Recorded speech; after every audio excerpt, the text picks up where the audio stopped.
Lakers-Celtics round 376 all-time. Oh. And it was a big night for Jason Tatum.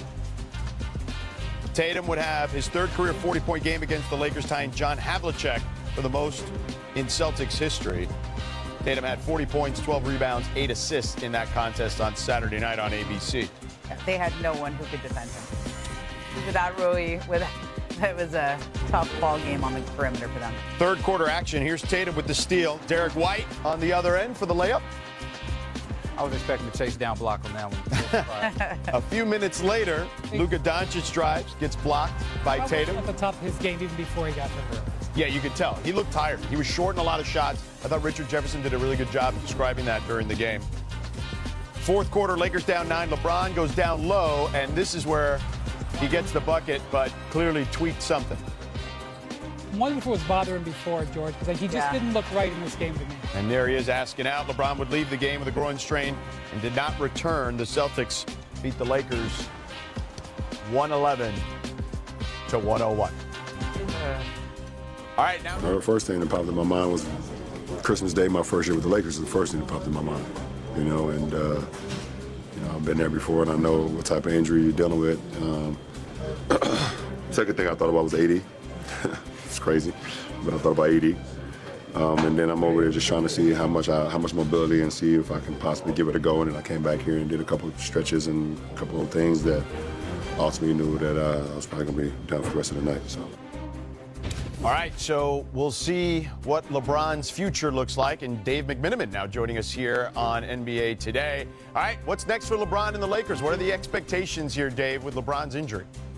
Yeah, well, George, first of all, I have an answer for Windy there. I asked LeBron, was this a lingering injury? And he said no, it actually happened in that play with about 7 minutes to go in the fourth quarter when he pivoted in the lane to try to score over Jaylen Brown. I thought he overextended something. But right now, the Lakers are allowing the injury to, quote, calm down before they seek further evaluation. And until that happens, they won't have a treatment and recovery plan in place for LeBron. But they're still operating under the assumption that this is going to be an injury that sidelines LeBron for several weeks. And beyond that, now the Lakers are playing the Nets tonight. There's no LeBron, there's no Jackson Hayes, there's no Dorian Finney-Smith, there's no Rui Hachimura. With all those guys out, I spoke to a source close to Luka Doncic, and I wondered how was he feeling about shouldering the responsibility of the team right now. And the messaging I received after asking that question was he recognizes that their success up to this point has been by committee, so he's not going to try to take everything on himself right here.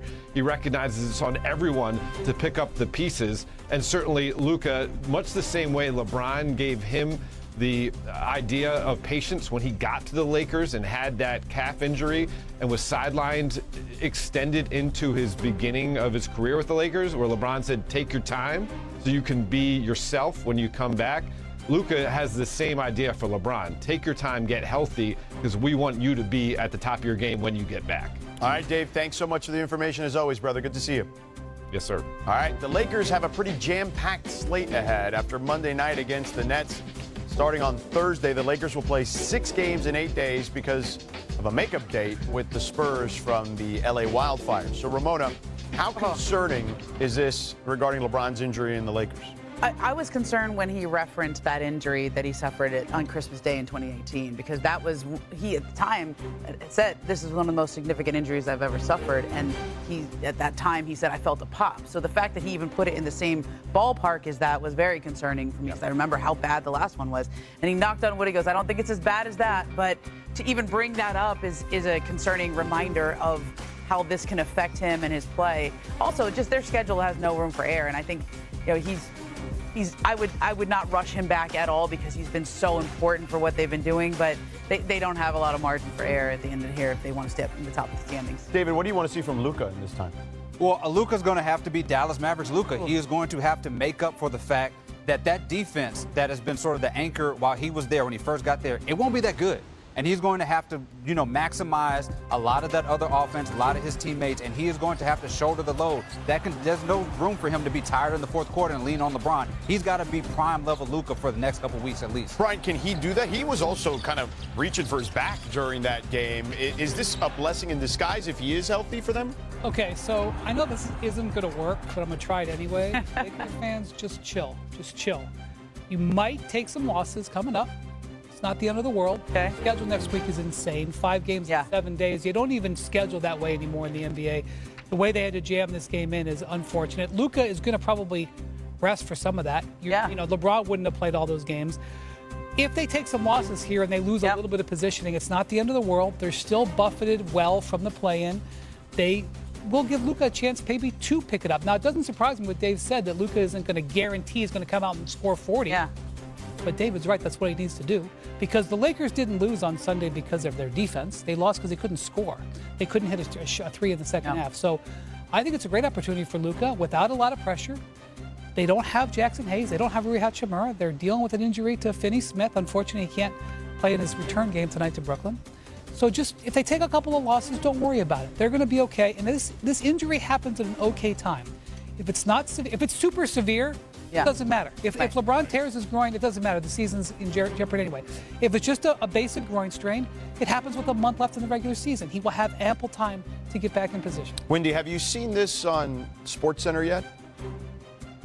As Wendy would say, when he's not signing, and he can, something's going on in New York. And it was.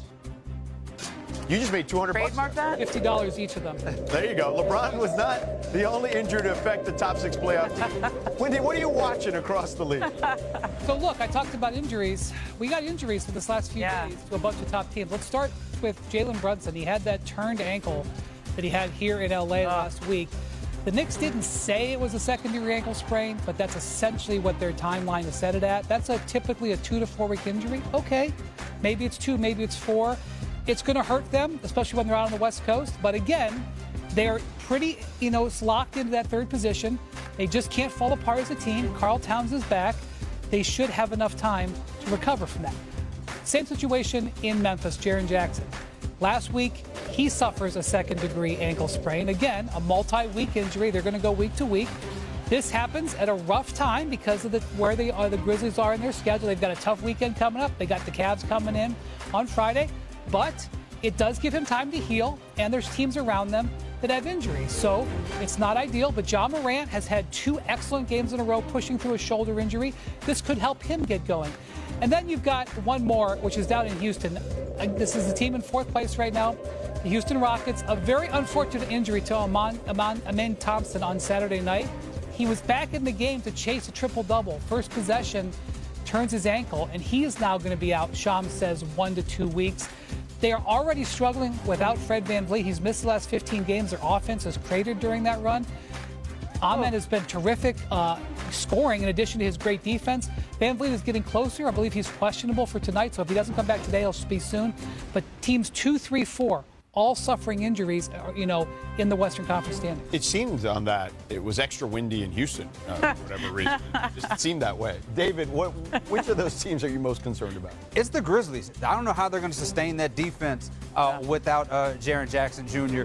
That's going to be tough for them, and they've lost some really, really close games as of late before getting blown out by OKC. They were number 2 in the West, and now they're fighting to stay somewhere in the home court advantage. That's a good one. I think the Knicks, though, because they just don't play enough guys, right? Like, everybody's playing so many minutes that losing Brunson can be tough. He's also so important for their clutch play. He's probably the leader for the clutch award this year. And the thing about it is, when they have clutch games, which they have a lot of them, they... Hello, xin chào tất cả mọi người. Hôm nay mình sẽ hướng dẫn mọi người làm một chú lật đật nha. Mọi người cùng bắt tay vào làm với mình nha. Đây là những dụng cụ mình đã chuẩn bị để mình làm nhé mọi người. Mọi người cùng bắt tay vào làm với mình nha.